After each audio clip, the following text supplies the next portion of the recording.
Kevin Costner. The real history of the USA is the history of immigrants, the glory of the country, its wonder. If the actor could choose in which era of human history, and particularly of the USA, he would like to have lived, he is clear: the Wild West. His passion for this time has cost him millions, an obsession that goes beyond series or movies. That era was wilder, it was more dangerous than what has been told. We have romanticized it. Asking Kevin Costner, 70 years old, if he is aware of his obsession with the history of the Wild West is like asking a child if he feels like playing in a ball pit. He is so aware that he pledged all of his children's inheritance to film the movie Horizon, 2024, in which he invested $38 out of his $100 million budget. One might think that with this saga, which marked the revival of classic westerns, or with the acclaimed series Yellowstone, the American actor would have had enough of the West for a lifetime. But no. His passion for the Wild West, for its history, and its legends is such that he needed to produce and direct a documentary that would put an end once and for all to the romanticization of that era and underline that a country that forgets its past is doomed to repeat it. To achieve this, he teamed up with historian Doris Kearns Goodwin, Pulitzer Prize winner, with whom he conceived The Wild West by Kevin Costner, which premieres on November 3rd on the History Channel to celebrate its 25 years. The star of Dances with Wolves, 1990, the movie that triggered his obsession with the Wild West, goes from 0 to 100 when that period is mentioned. His eyes light up, his eyebrows furrow like a university professor, and he repeats the questions to himself, not knowing if it's because he didn't hear them well or because he wants to give the right answer. His priority is to make it clear that the West is not just a place of endless prairies, lone horseback riders, and evil outlaws depicted in some old movies. For Costner, it is synonymous with blood, a place more dangerous than we have been told, wilderness beyond wild, and a part of history that marked us as a nation. How much of what we believe we know about the American West comes from movies, myths, or stories told by those who conquered it? That is the question the filmmaker wants to answer in this documentary series. In 8 episodes, he offers a new critical look at the origins of the West, challenging the traditional narrative and delving into a complex history that still resonates today. Moving away from the old myths of the lone cowboy or duels at high noon, he invites us to look beyond the legend and explore a reality much more intricate, deeply human, and often darker: the struggle for land.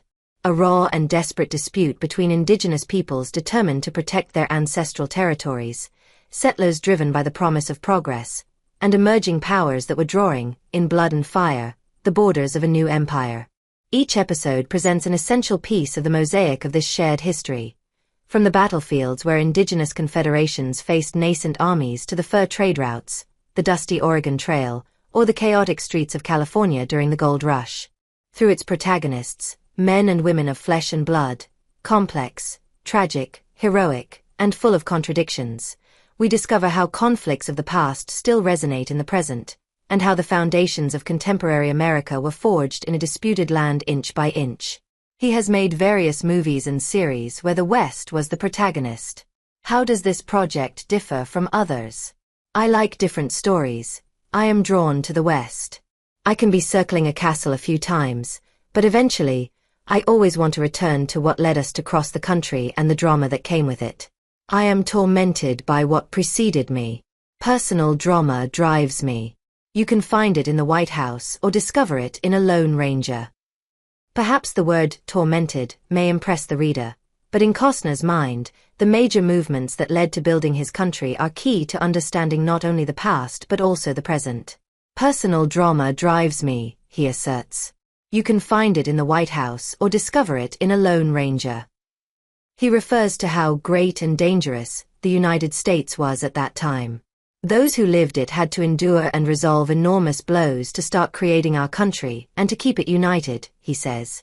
When you realize that the Lone Ranger's story only becomes interesting when he meets someone else, like the Native Americans, that's when we realize that's where the drama lies. Why do we like Western stories so much? People like them because they actually happened. When you see images of those Americans, the image that forms in your mind is that of a solitary person on horseback. There is something terribly romantic about that idea. You put him against a beautiful landscape and it can leave you breathless. But you must remember that this man on horseback didn't know where he was going, what he was going to experience, what he was going to find.